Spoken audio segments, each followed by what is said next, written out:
Sampai ada orang lain yang terganggu oleh asap rokok.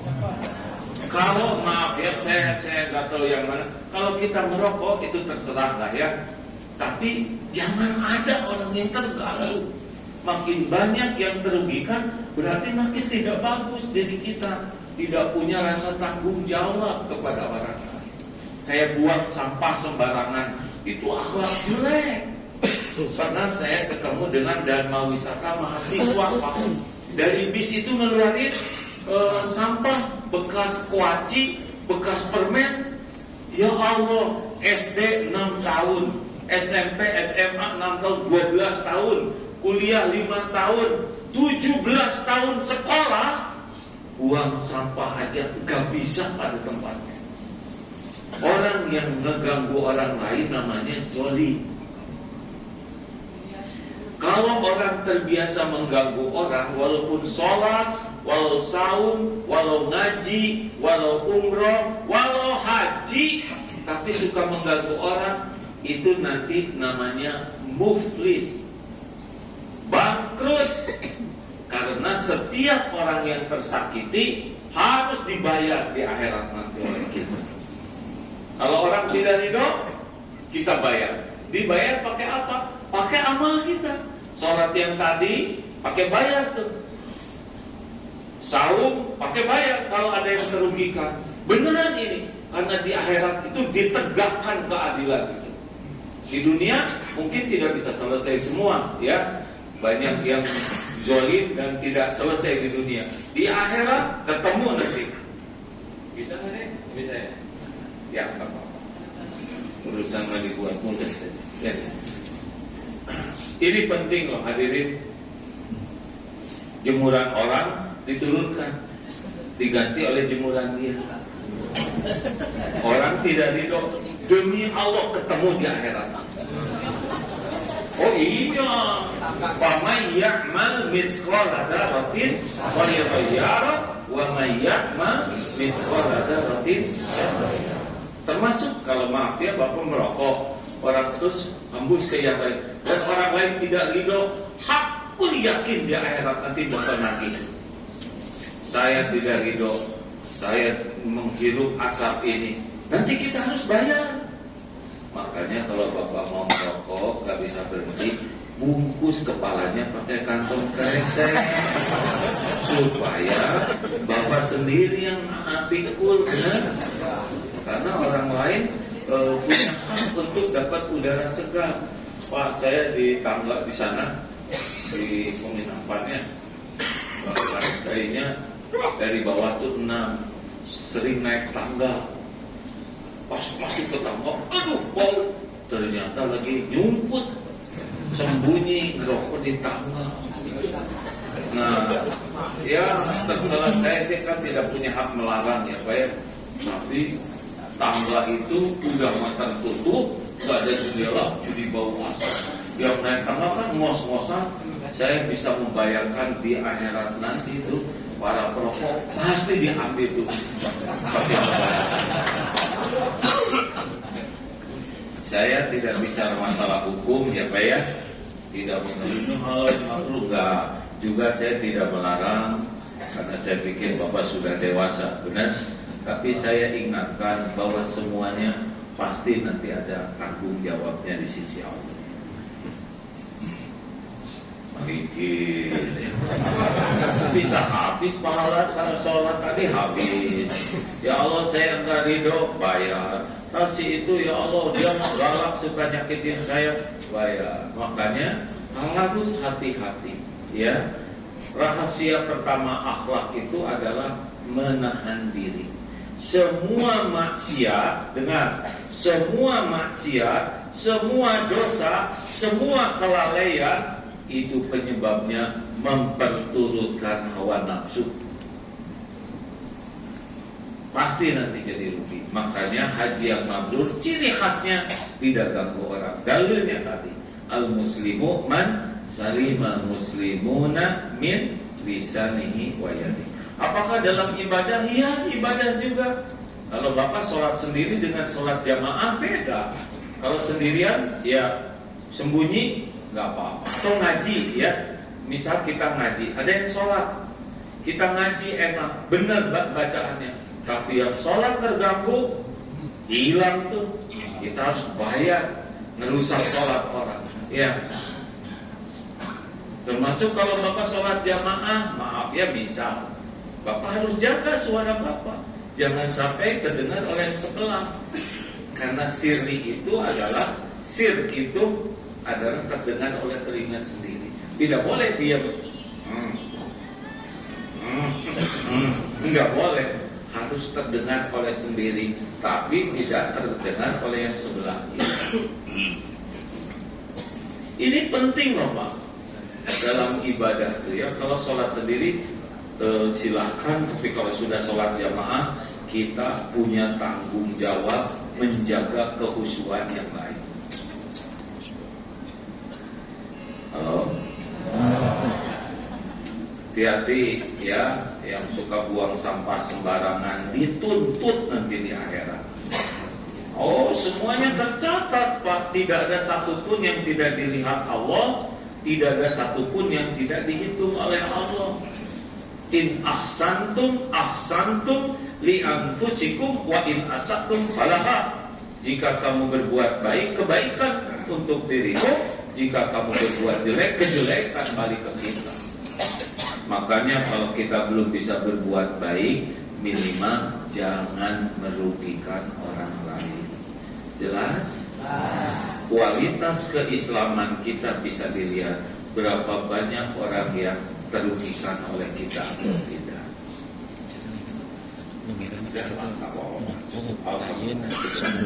Tadi macam rekam.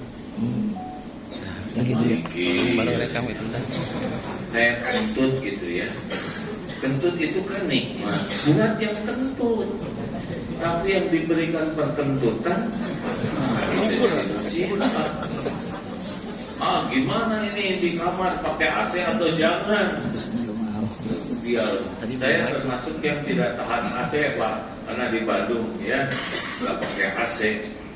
Ketemu dengan yang pakai AC kemarin di minus segitu AG ya, angin gelembung. Ya sudah masuk ini umput karena ya nanti kena selimut, udah lubangin sedikit yang irung. Kita tidak bisa demi kepentingan kita orang lain harus kepanasan. Nah, mengalah itu lebih bagus. Ya. Halo. Nah, ini jadi mana lontot kita? Saya keluar dari sini nyari sendal dia. Terus ada sendal orang sepak. Dicatat itu, malaikat pasti mencatat itu, pasti ada hitungannya. Mungkin suatu saat dia lagi sujud disepak nanti dia. Iya, nggak ada satupun perbuatan yang luput dari penglihatan Allah. Wa huwa ma'akum aynama kuntum wallahu bima ta'maluna basyir. Al-Hadid ayat 4. Dan dia Allah bersamamu dimanapun kau berada, dan Allah maha melihat apapun yang kau kerjakan. Gak ada yang gak kelihatan. Makanya ciri haji mabrur yang paling khas tidak merugikan orang lain. Itu koruptor itu Pak, punten ya. Ya susah lah hidupnya sebab merugikan orang. Ya, pokoknya mulai sekarang tahan diri. Jangan ngobrolin orang lain yang tak perlu. Ya, jangan komentarin orang. 2, saya menyenangkan bagimu. Ulangi. Jadi pulang dari sini nggak ada yang keganggu. Pulang dari sini menyenangkan. Kenapa? Ahabbun nas ilallah. Orang yang paling dicintai Allah anfa'uhum linnas. Orang yang paling banyak manfaatnya. Sedangkan ahabbul a'mal ilallah, amalan yang paling disukai Allah adalah memasukkan kebahagiaan ke hati orang lain. Nah, jadi haji yang mabrur itu di mana dia ada, orang lain jadi senang. Ini penting Pak. Ada seorang kiai sesudah sholat subuh, sesudah syuruk, keliling ke tetangganya hanya untuk menyapa, mendoakan, memberikan kabar-kabar yang menyenangkan. Ditanya, Pak Yai, kenapa tiap hari keliling begini, nyeneng-nyenengin orang? Lah kan itu amalan yang dicintai Allah, memasukkan kebahagiaan ke hati orang lain. Makanya jangan banyak komentar. Dia mana ini pusekal juga gitu, naik sebelah kintal, itu melukai kita tuh karung.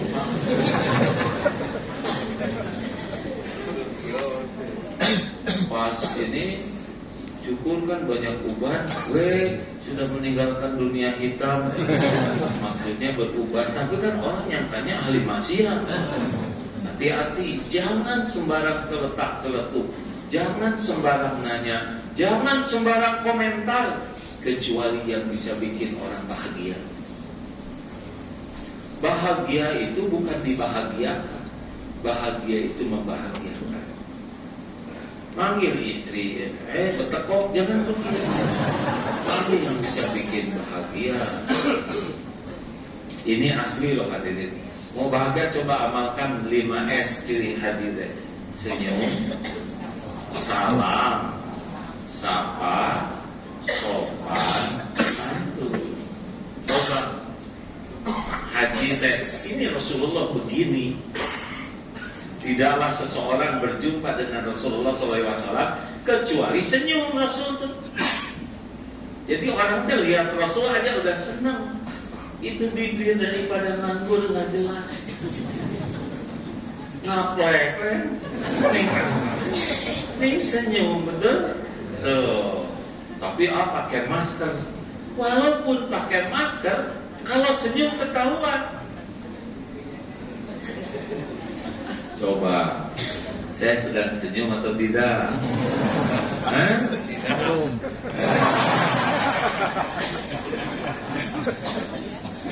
Sekarang bagaimana? Senyum beda nih? Keras apa? Karena senyum itu bukan masalah bibir, masalah hati. Ada yang senyum karena kerja, pramugari, senyum karena kepaksa, kalau enggak jadi gaji ya. Kita senyum karena sedekah, tabassumuka fi wajhi akhika laka sadaqah. Wajah cerah. Salam. Ayo. Hukum mengucapkan salam apa? Si haji kumaha ya. Makanya nanti harus ceramah pulang dari sini, Buku mengucapkan salam apa? Sunnah. Menjawab salam wajib. Ringan. Tapi bagusan yang mana? Yang mengucapkan salam Islam itu beda dengan salam yang lain. Selamat pagi. Siapa yang diselamatin? Pagi. Kita mah anggar wedi kekela anjing. Good morning. Siapa yang digudin? Nggak ada urusan sama kita. Itu cuma sapaan. Kalau kita assalamualaikum, semoga Allah memberikan keselamatan bagimu sekalian. Warahmatullahi, semoga Allah mencurahkan kasih sayang. Coba. Wabarakatuh, semoga Allah memberikan kebaikan yang banyak dan langgeng. Cari salam yang nandingin salamnya umat Islam. Tidak ada dan tidak akan pernah ada. Doa diselamatkan, doa supaya disayang Allah, doa supaya punya kebaikan yang banyak dan langgeng, berkah begitu. Dan hebatnya, sekali ngeluarin salam, balik ke kita. Contoh, assalamualaikum warahmatullahi wabarakatuh. Waalaikumsalam warahmatullahi wabarakatuh. Yang paling terus balik ke saya, ya kan? Haji yang mabrur adalah penebar salam. Ada sahabat Nabi yang sengaja itu ke pasar hanya untuk assalamualaikum begitu. Karena digugurkan dosa dengan menyebarkan salam. Sapa, ayo kalau duduk teh jangan suka nyapa yang cuma sekelompok atau se-KBIA aja. Ini mah saudara didudukin. dorong.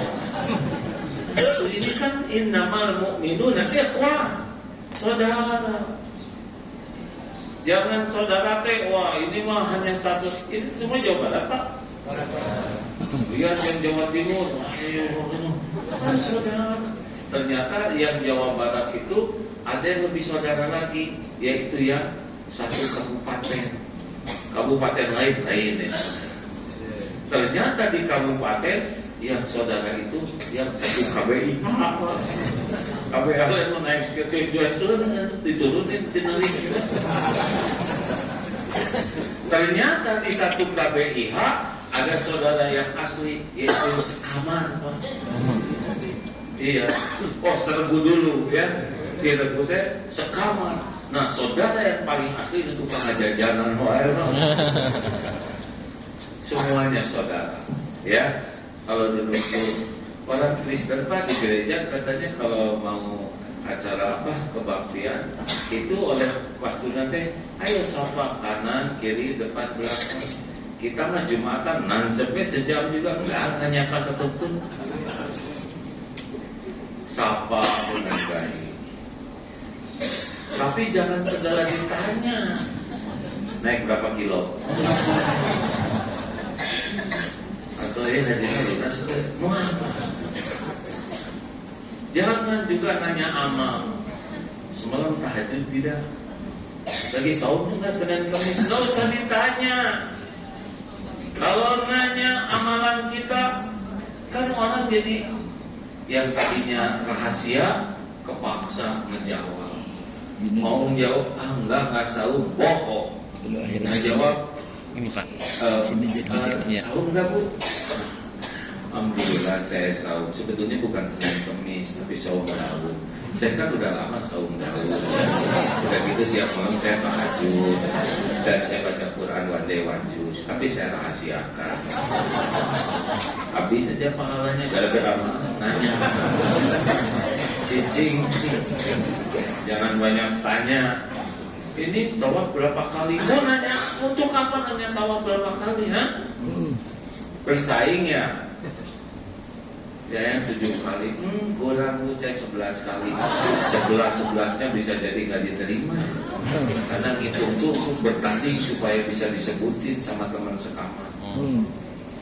Sekarang Hajar Aswad nggak bisa dicium. Dulu Pak, yang nyium Hajar Aswad ngomong terus itu.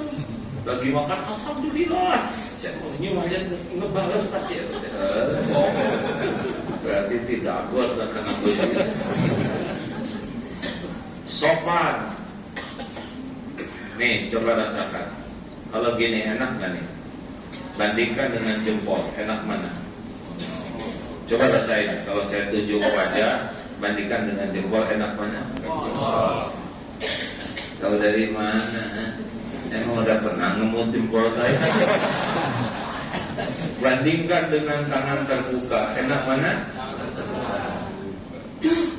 Telunjuk punya, jempol punya, tangan terbuka punya. Apa yang membuat berbeda? Hatinya. Kalau orang sopan seperti Rasulullah pasti ini. Kalau rada-rada lagi sombong kita telunjuk. Tadi ini keluar itu kepada orang yang dianggap lebih rendah. Buktinya ke atasan gak berani. Komandan sini. Bos sini. Udah coplok. Atau ke calon mertua, Pak mau menikahkan? Tidak batal itu pasti. Ayo sopan ke siapapun. Ya. Dan santun apa? Senang mendahulukan orang lain. Kayak mau naik lift, ada yang sudah sepuh keluar, dia mau cicing, di sana. Ya masih ya mendarat nanti juga pasti ditinggalkan lift ini, betul nggak? Kenapa saya harus berjuang habis-habisan karena lift para buruan? Lama-lama juga kosong, ya kan? Kalau mau puas nanti malam sendiri. Tiap pantai konser balas dendam. Sudahlah, lebih rileks aja ya. Nah Bu, Jadi si seneng mengalah, antri ke toilet. Kalau kita masih misalkan 50%, sedang yang di belakang maka orang ini ngos-ngosan tadi kan 95. Udahlah mengalah dengan pulkeh gelanya. Abdi teh bade nyeuseut. Aku kawer-kawer. Apalagi di Mina kemarin antri enggak? Akhirnya beres juga ya. Apa masalahnya? Enggak ada kan? Sudah ada yang kejam di pintu gara-gara antri? Enggak. Ada yang dikemot kan ada.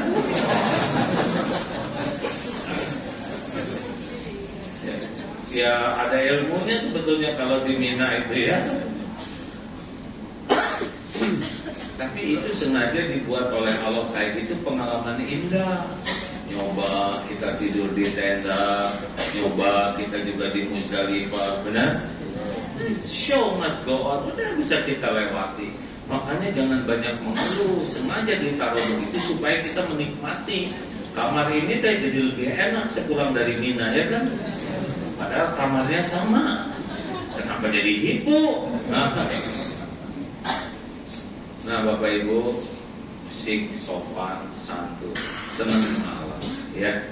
Yang terakhir, saya bermanfaat bagimu. Ulangi. Saya bermanfaat bagimu. Khairun nas anfa'uhum linnas. Sebaik-baik manusia, manusia yang paling banyak manfaatnya. Sebaik-baik haji, haji yang paling banyak manfaatnya. Jadi mulai sekarang direncanakan pulang dari sini teh apa manfaat yang bisa saya berikan. Tahu manfaat yang pertama bisa diberikan, sing jadi contoh yang baik. Jangan sampai hajinya disebut 2 kali. Kalau disebut haji sekali bagus, tapi kalau 2 kali enggak bagus. Haji kalau ke masjid gitu. Itu ciri-ciri yang jelek Pak. Haji main perempuan, haji korupsi, haja tukang gibah. Katanya udah haji kamu pakai kerudung. Katanya udah haji tapi kelakuannya kayak gitu, marah-marah melulu. Sebaik-baik manfaat yang kita berikan adalah jadi tauladan, uswah hasanah. Gak punya pilihan Pak. Masyarakat menilai Bapak Ibu udah beda. Kalau dipanggil Pak Haji, Bu Hajah, itu teh bukan semata-mata panggilan, itu teh tuntutan. Jadi jangan bangga. Dan sebetulnya Nabi Muhammad juga Rasulullah Haji Muhammad SAW bersama istrinya Hajjah Siti Aisyah. Nah juga ya. Halo? Jadi kalau nggak ada yang manggil haji nggak ada masalah sama sekali. Justru kalau dipanggil, artinya panggilan Pak Haji, tahu nggak apa artinya? Pak Haji, Bapak tuh udah diundang oleh Allah ke tanah suci. Mana buktinya? Gitu. Jadi ketika Bu Hajah itu teh tuntutan, Bu, Ibu tuh sudah diundang oleh Allah berhaji. Mana buktinya? Gitu, jadi jangan centil ketika disebut hajah tuh, karena umat itu menuntut bukti. Oh, mikir semua. Jadi nggak mau pulang nih. Jadi jangan sampai centil, ngarap-ngarap saya hajah ini, tunggu dulu. Nyebut gitu orang langsung mana buktinya. Kalau ibu hajah, akhlak ibu lebih bagus, ibu nggak akan ria, ibu nggak akan sombong, nggak akan gibah. Perkenalkan saya Haji Abdullah. Nah, mana buktinya? Gitu. Salah pakai dengerin selama ini. Dan cita-cita pulang ke Indonesia disebut haji, nah jadi stres begini. Iyalah, gak penting bagi kita sebutan haji. Yang penting haji kita bisa diterima oleh Allah. Dan cirinya yang diterima Allah adalah saya aman bagimu, saya menyenangkan, saya bermanfaat. Sebagai penutup, jangan jauh dari majelis ilmu, ya. Karena pupuk iman adalah ilmu. Kan ada yang nanya, di sini kok saya itu semangat ibadah, gimana supaya dia bisa tetap semangat? Harus pakai ilmu. Di sini mah kan kepaksa semangat, ke masjid, ke masjid. Oleh yang kepaksa, Bapak atau sebarang kali ke haram, badai, maksa ke haram.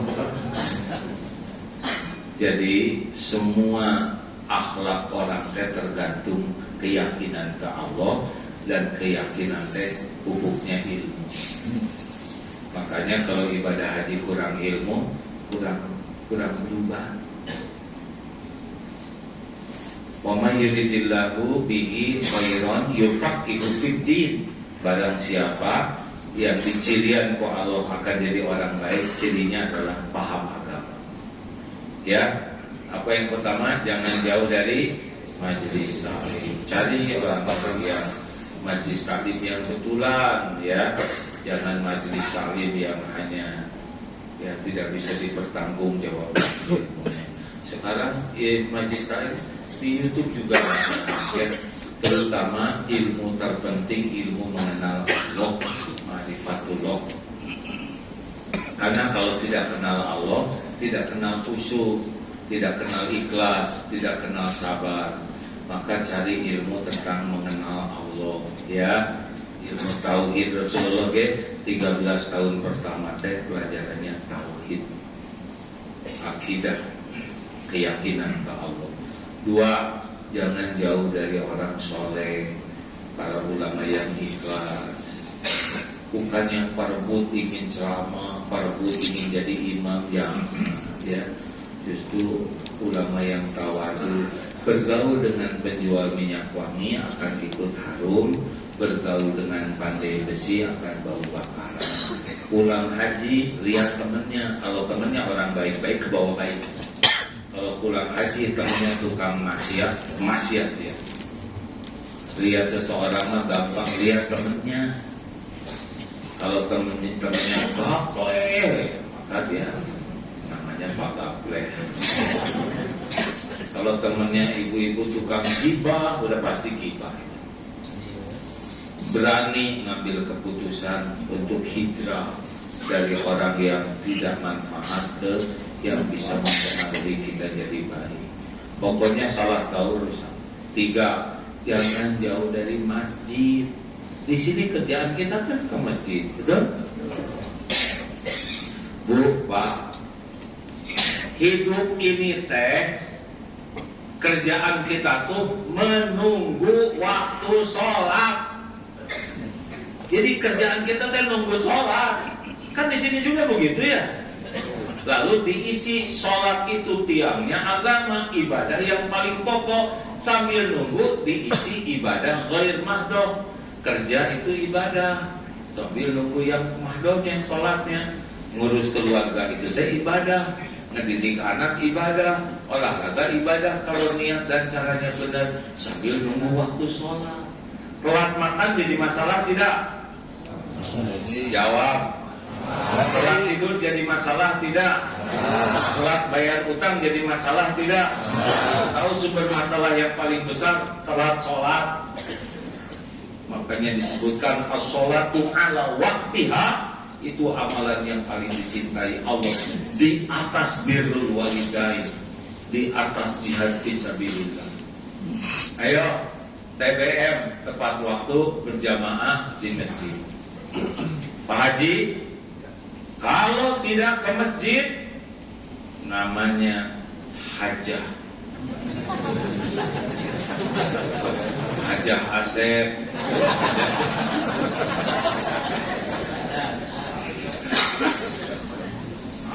Lelaki ke masjid, gak bagus keimanan. Dekat dengan sifat munafik kalau masjidnya memungkinkan. Ada azan kedengar, gak mau ke masjid, suruh ke masjid. Kalau tetap mau di rumah terus, suruh pakai mukena. Jangan ya, bisa jadi heboh lagi ya. Viral ke ibu bapak sholat pakai mukena dua anak, tapi lelaki dengan masjid seperti ikan dalam air. Ingat kemana-mana kita kan cari colokan, ya kan? Kamina ke para colokan. Nah, charger kita tuh masjid. 4. Jangan jauh dari kaum duafa.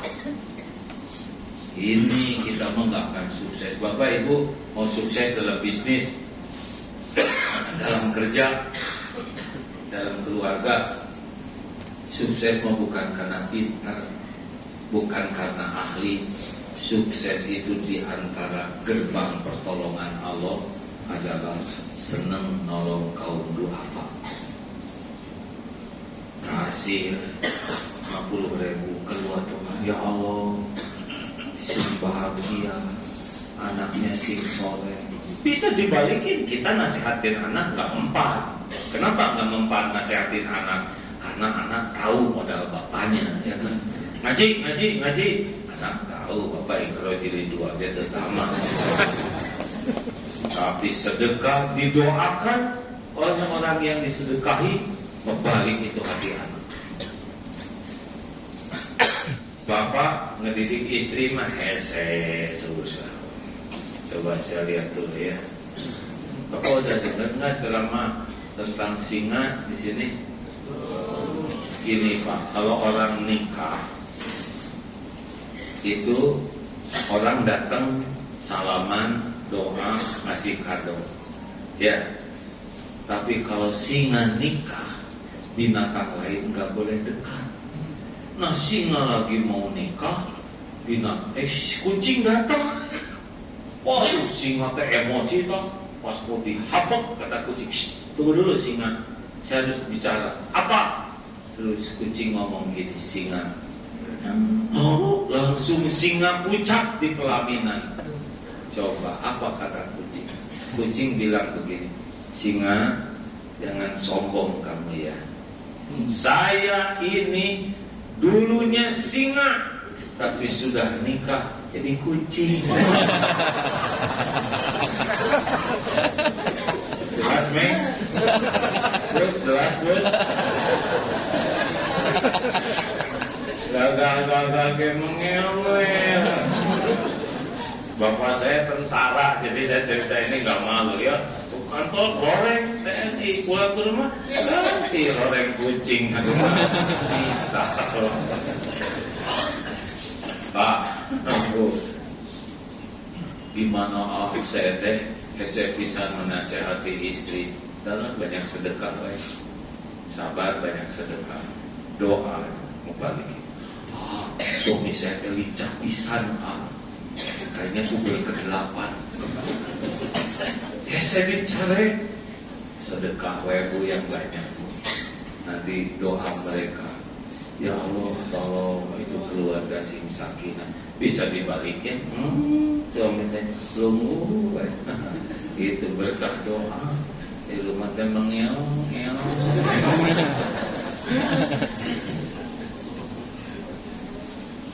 Dan yang terakhir, mudah-mudahan jangan jauh dari majelis ilmu, atau jangan berhenti nyari ilmu, jangan jauh dari para ulama dan orang-orang soleh, jauh dari masjid, jangan jauh dari kaum duafa, ya. Dan yang paling penting lagi adalah pilarnya adalah jaga sholat. Sholatnya bagus, yang lain bagus. Perbaiki sholatnya, ya bayang. Karena kita mah sholat teh nggak jelas ya. Coba kalau ada skor kehusuan di sini Pak, pakai hologram, gitu ya, hancur ya kan. Harusnya poin 100, 2. Atuh dikasih yang jadi imam, ternyata ya atuh abdi penceramah, 7 dari 10 dari 100 hancur. Untung oleh Allah ditutupin. Kita mah sholat itu udah mengganti malam. Makin panjang bacaan imam, makin leluasa menyelesaikan banyak masalah. Anehnya yang nggak kepikir lagi sholat dalam seharian, lagi sholat dipikir ya kan. Berapa banyak barang hilang yang ketemu waktu sholat, berapa banyak perencanaan yang tuntas waktu sholat. Halo?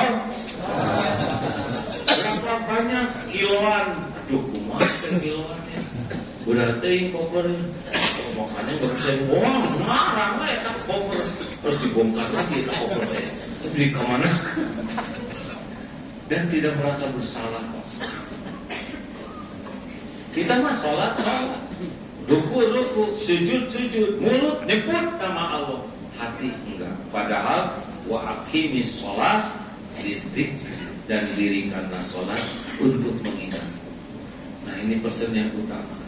Pelajari ilmu sholat, pelajari arti bacaan sholat, dan lakukan sholat dengan baik. Ya, demikianlah Bapak Ibu yang budiman. Jadi pada salat terakhir dia dengan ceramahnya, saya mau balik habis disebut haji. Kepada para perokok, pertimbangkan ceramah tadi ya. Saya sebetulnya Pak suka tegang sekali kalau di Arafah lihat yang merokok tuh Pak. Aduh, ya saya sih nggak punya hak untuk melarang ya. Tapi bayangkan Allah lagi membanggakan di hadapan para malaikat. Dan tidak ada doa yang sangat mustajab kecuali doa di Arafah. Cuma kalah kelenyum. Padahal sudah tertulis tuh di bungkus rokok. Rokok menyebabkan kanker, serangan jantung, impotensi, gangguan kehamilan dan janin. Silakan ya Allah kalau mau kanker, amin. Jadi pada impoten maka coba itu malaikat lagi melihat ya kalau kelenyum, aduh mana pada belum tentu akan balik lagi ke Arafah.